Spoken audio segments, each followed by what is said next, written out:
Assalamualaikum dear students, I hope you are all fine and doing great. Our today's topic of discussion is organs in human body. अच्छा बच्चे, इससे last हमने tissue की बात कर ली थी, अब बेसिकली वो फिर ऑर्गन्स की बात कर ली, लेकिन हमने प्लांट्स की बात की थी, ऑर्गन और ऑर्गन सिस्टम की बात की थी प्लांट्स में. No we are going to discuss organs in human body. हम देखेंगे कि ह्यूमन बॉडी के अंदर कौन कौन से ऑर्गन्स हैं और उनके जनरल रोल देखेंगे. अच्छा, वैसे मैं यहाँ तक एक जनरल बात आपको बोल दूं, जब हम बच्चे ऑर्गन की बात करते हैं ना, हम कहते हैं जो ऑर्गन है ना, that is the you can say collection of tissues. जो टिश्यूज हैं वो आपस में कंबाइन करके क्या बना देते हैं, ऑर्गन बना देते हैं. क्लियर. अब वो वाले टिश्यूज आपस में कंबाइन करते हैं विच हैव रिलेटेड फंक्शन, जिनका फंक्शन क्या होता है, रिलेटेड होता है. तो एक ऑर्गन के अंदर मल्टीपल टिश्यूज होते हैं, लेकिन उन तमाम के तमाम टिश्यूज का जो फंक्शन होता है ना, वो रिलेटेड फंक्शन होता है. अब इसको रीड करते हैं. Various organs are present in human body each with specific function. हमारे बॉडी के अंदर वेरियस ऑर्गन्स हैं और हर एक का स्पेसिफिक फंक्शन है. Here are a few of the most important organs. वैसे तो हमारे बॉडी के अंदर मल्टीपल ऑर्गन्स हैं, लेकिन यहाँ पे हम चंद एक को डिस्कस करेंगे. पहले हम बात कर लेते हैं हार्ट की. जब हार्ट की बात करते हैं, मैं कहता हूँ heart is the muscular organ. ये मस्कुलर ऑर्गन है that pumps blood throughout the body. सीधी सी बात है, हार्ट है और फोर्थ चैम्बर्ड हार्ट होता है हमारे बॉडी के अंदर. वो क्या करता है, पूरे बॉडी के अंदर ब्लड को क्या करता है, पंप करता है. Clear. It is essential for delivering oxygen and nutrients to the cell and removing waste products. अब क्वेश्चन पता क्या आता है कि ठीक है, हार्ट ब्लड को पूरे बॉडी में सर्कुलेट करवा रहा है. क्यों सर्कुलेट करवा रहा है? बेसिकली पता क्या होता है, हमारा बॉडी जो है ना, वो मल्टी सेलुलर है. इसके अंदर बहुत सारे मिलियंस या बिलियंस ऑफ सेल्स हैं. क्लियर. अब इतने ज्यादा सेल्स हैं, हर सेल को ऑक्सीजन भी चाहिए, हर सेल को न्यूट्रिएंट भी चाहिए. अब पूरे बॉडी तक ऑक्सीजन और न्यूट्रिएंट्स को प्रोवाइड करने के लिए ब्लड मूव करता है. क्लियर. और वेस्ट मटेरियल ब्लड क्या करता है, कलेक्ट करता है और ले आता है. तो ये रोल है किसका, ब्लड का. और उसको पंप कौन करता है, आपका हार्ट. नेक्स्ट हम बात करते हैं लंग्स. अब जो लंग्स है, हमारे बॉडी के अंदर एक सिस्टम होता है that is called as the respiratory system. जब हम रेस्पिरेटरी सिस्टम की बात करते हैं, हम कहते हैं रेस्पिरेटरी सिस्टम का एक इंपॉर्टेंट ऑर्गन है that is called as the lungs. और लंग्स रिस्पॉन्सिबल है किसके लिए, ब्रीदिंग के लिए. Clear. It facilitates the exchange of oxygen and carbon dioxide between body and environment. Body और एनवायरनमेंट के दरमियान क्या होता है, एक्सचेंज कर देते हैं किसकी, ऑक्सीजन की और कार्बन डाइऑक्साइड की. Clear. Next, brain. The brain is the control center of the body. It is responsible for coordination among the other organs. अब इधर समझे, हम जब बात करते हैं ना कंट्रोल एंड कोऑर्डिनेशन के लिए, अच्छा इसमें एक डिफरेंस याद रखिएगा प्लांट्स का और एनिमल्स का. प्लांट्स के अंदर ना कोऑर्डिनेशन के लिए एक ही सिस्टम होता है that is called as a hormonal system. लेकिन जब हम बात आ जाए एनिमल्स पे या ह्यूमंस की बात करें, ह्यूमंस के अंदर कंट्रोल और कोऑर्डिनेशन के दो सिस्टम होते हैं. एक होता है आपका नर्वस सिस्टम, दूसरा होता है आपका केमिकल सिस्टम. क्लियर. तो जो नर्वस सिस्टम है ना, उसका जो इंपॉर्टेंट पार्ट है दैट इज अ ब्रेन. और ब्रेन क्या करता है, हमारे डिफरेंट बॉडी पार्ट्स के दरमियान क्या करता है, कोऑर्डिनेशन को करता है. और इसके अलावा ये थिंकिंग भी करता है, डिसीजन मेकिंग भी करता है. क्लियर. और दूसरे ऑर्गन्स को कंट्रोल भी करता है. इसको रीड कर लेते हैं. The brain is the control centre of the body. It is responsible for coordination among the other organs. Clear. Thinking and decision making. Thinking में भी और डिसीजन मेकिंग में भी इन्वॉल्व है. ओके, नेक्स्ट हम बात करते हैं लीवर की.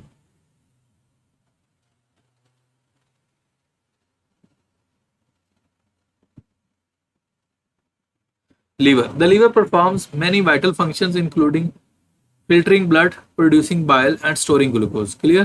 ये लीवर का काम है. लीवर को उर्दू में हम जिगर कह देते हैं.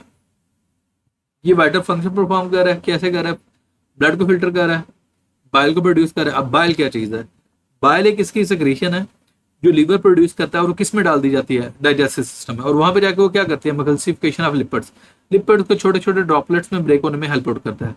और एक बात याद रखिएगा, बाइल के अंदर कोई भी डाइजेस्टिव एंजाइम नहीं होता.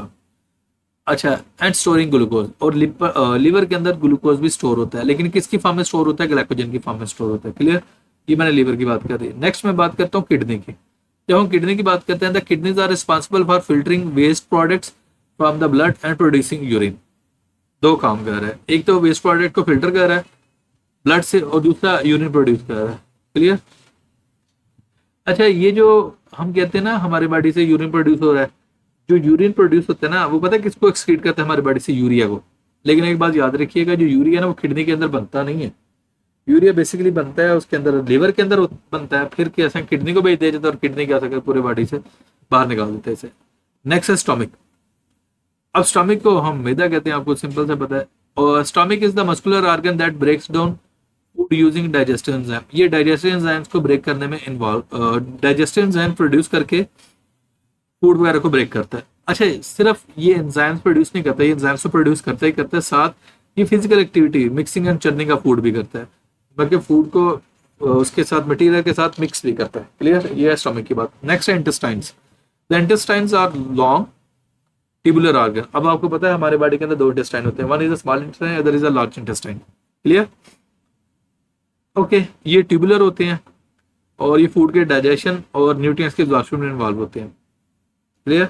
नेक्स्ट है पेंक्रियास। जब हम पेंक्रियास की बात करते हैं, मैं कहता हूँ पेंक्रियास प्रोड्यूसेस डाइजेस्टिव एंजाइम, ये डाइजेस्टिव एंजाइम प्रोड्यूस करते हैं। याद रखिएगा, मेरे अकॉर्डिंग तो ये है हमारे डाइजेस्टिव सिस्टम के जितने भी एंजाइम्स प्रोड्यूस होते हैं ना, सबसे ज्यादा जो एंजाइम्स प्रोड्यूस करते हैं वो पेंक्रियास ही करता है। Clear.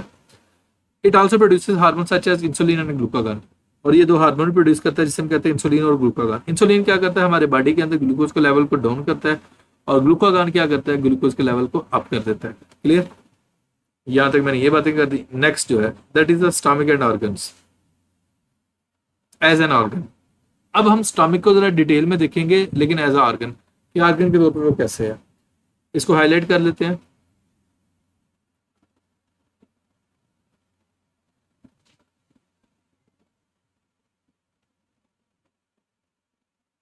Stomach is an important organ of the digestive system. It is responsible for partial digestion of protein. ये प्रोटीन को पार्शली क्या करता है, डाइजेस्ट, कंप्लीटली डाइजेस्ट नहीं करता। इट आल्सो स्टोर्स फूड, ये फूड को भी स्टोर करता है। It is composed of following tissues, के अंदर ये फॉलोइंग टिश्यूज हैं, लेकिन इनको पहले देख लेते हैं डायग्राम में। ये स्टोमक है, आपको पता है जे शेप्ड होता है व्हेन एम्प्टी, और ये मस्कुलर बैग है। क्या होता है, मस्कुलर बैग। इसके साथ इसके अंदर HCl भी होता है। एनीवेज, अगर इसकी क्रॉस वॉल को देखा जाए तो आपको ये टिश्यूज शो कर रहा है। एपिथेलियल टिश्यू जो सर्फेस के ऊपर होंगे, उससे नीचे कनेक्टिव टिश्यू है, ये कनेक्टिव टिश्यू है, उससे नीचे मसल टिश्यू है। अब इसकी जो मसल की लेयर होती है वो थिक होती है, क्यों, इसने क्या हो सकता है, स्ट्रॉन्ग मिक्सिंग वेव्स प्रोड्यूस करनी होती हैं, और नीचे भी कनेक्टिव टिश्यू। क्लियर। अब इसको रीड करते हैं। सबसे पहले epithelial tissue. The inner wall is made up of epithelial tissue. It is glandular. Glandular mean it can produce specific secretions and secrete mucus. तो mucus produce करता है। अब क्वेश्चन आता है mucus का क्या रोल है। अब बच्चे, मैंने जिस तरह पहले बोला कि हमारे स्टमक के अंदर HCl होता है, अगर स्टमक की वाल के साथ म्यूकस की थिक लेयर ना हो तो HCl पता क्या करेगा, अपने स्टमक की वाल को डाइजेस्ट कर देगा। क्लियर है, okay. Next, the mucus lines the inner wall and protects it from acid. Inner wall को लाइन अप करता है और एसिड से क्या करता है, प्रोटेक्ट करता है। This tissue also secretes gastric juice, gastric juice produce करता है। अब क्वेश्चन आता है गैस्ट्रिक जूस के अंदर क्या होता है, दैट कंटेन्स एंजाइम पेप्सिनोजन। अब ये जो एंजाइम है ना जिसकी बात कर दी है, पेप्सिनोजन, ये इनएक्टिव फॉर्म है, वो एक्टिव फॉर्म में प्रोड्यूस होता है। जिसकी जो एक्टिव फॉर्म है दैट इज अ पेप्सिन। अब क्वेश्चन आता है, यार ये क्या उसे कहते हैं, जो पेप्सिन है ये इनएक्टिव फॉर्म में क्यों प्रोड्यूस हो रहा है, पेप्सिनोजन की फॉर्म में क्यों प्रोड्यूस हो रहा है, पेप्सिन की फॉर्म में क्यों नहीं हो रहा। अगर ये पेप्सिन की फॉर्म में प्रोड्यूस होगा ना, ये जहां से प्रोड्यूस हो रहा है उसी को डाइजेस्ट कर देगा, उन सेल्स को। तो ये पहले किसकी फॉर्म में होता है, पेप्सिनोजन की फॉर्म में होता है।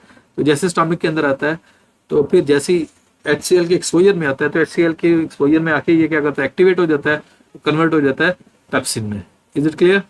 अब मेरा आपसे एक जनरल सा क्वेश्चन है यहाँ पे, आपने मुझे टेक्निकली बताना है कि पेप्सिनोजन और पेप्सिन के स्ट्रक्चर में क्या डिफरेंस होगा, कि पेप्सिनोजन इनएक्टिव फॉर्म है और पेप्सिन एक्टिव फॉर्म है।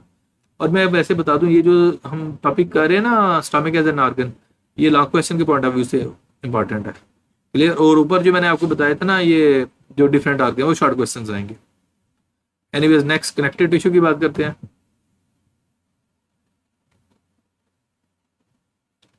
Connective tissue, it lies beneath the epithelial tissue. Epithelial tissue से नीचे क्या कनेक्टिव टिश्यू होता है। इट प्रोवाइड स्ट्रक्चर सपोर्ट, ये स्ट्रक्चर सपोर्ट प्रोवाइड करते हैं। एंड कंटेन ब्लड वेसल्स, इनके अंदर ब्लड वेसल्स होंगी। Nerves and lymphatics. अब क्वेश्चन आता है लिम्फेटिक्स। एक तो हमारा होता है ब्लड वेस्कुलर सिस्टम, क्लियर, जिसके अंदर ब्लड फ्लो करता है। दूसरा होता है हमारा लिम्फेटिक सिस्टम, जिसके अंदर एक और फ्लूइड मूव करता है, उसे हम कहते हैं लिम्फ। क्लियर। अब आपका मेरा आपसे यहाँ पे क्वेश्चन है, आपने मुझे ये एड्रेस करना है कि what's the difference between lymph and blood, तो ये मुझे बता दीजिएगा। क्लियर। अगर ना आया तो मुझे कमेंट सेक्शन में क्या से कहते हैं पूछिएगा, मैं खुद ही आंसर कर दूंगा। और इसमें नर्व्स भी होते हैं, नर्व्स मीन न्यूरॉन्स वगैरह। Next, muscle tissue. There are 3 layers of the smooth muscles, the outer longitudinal muscle जो उसके लेंथ वाइज होंगे, द मिडल सर्कुलर जो सर्कुलर होंगे, एंड इनर ओब्लिक लेयर, और इनर क्या होगी, ओब्लिक लेयर होगी। These muscle contract and relax to mix food with gastric juice, वो गैस्ट्रिक जूस के साथ मिक्स करने में हेल्प आउट करें। क्लियर। नेक्स्ट है बच्चे outer connective tissue. It is the outermost layer that encircles the stomach and support, जो stomach को क्या करते हैं, एनसर्कल करते हैं और इसको सपोर्ट कर देते हैं। क्लियर? यहाँ तक बच्चे मैंने आपको स्टमी का कर दिया। If you have any sort of question then you can ask in the comment section. Thank you so much.